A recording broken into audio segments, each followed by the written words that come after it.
Kejamnya ayah tiri siram istri dan dua anaknya dengan air keras di Sukabumi. Lihat istri chat dengan pria lain.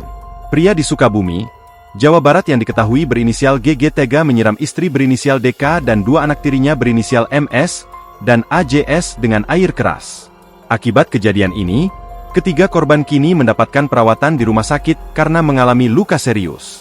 Diketahui, peristiwa ini terjadi di rumah mereka di Kampung Dukunara, RT 27 RW 05, Desa Pawenang, Kecamatan Nagrak, Kabupaten Sukabumi pada Minggu, 29/12/2004.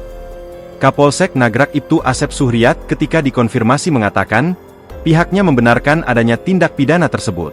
Iya, benar ada kejadian itu dan terduga pelaku, yakni suami sah korban sudah, ujarnya.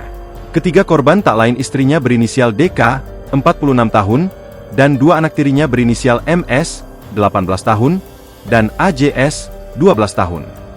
Seluruh keluarga korban yang mengalami luka akibat disiram air keras kini tengah menjalani perawatan yang intensif dari tim medis di Rumah Sakit Umum Daerah, RSUD, Sekarwangi Cibadak dan Pusat Kesehatan Masyarakat, Puskesmas, Nagrak. Pada saat kejadian diketahui, korban langsung dievakuasi ke rumah sakit untuk penanganan medis, tutupnya.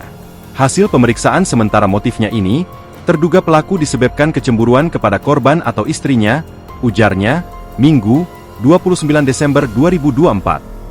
Terduga pelaku mengaku, dirinya melihat istrinya DK, 45 tahun, dan menduga berbalas pesan di ponsel dengan laki-laki lain. Asep menegaskan, untuk mengungkap lebih jauhnya, polisi masih menyelidikinya dan memeriksa saksi-saksi. Untuk penyebab pastinya, kami masih melakukan penyelidikan lebih dalam, pungkasnya. Download Tribun X sekarang, menghadirkan lokal menjadi Indonesia.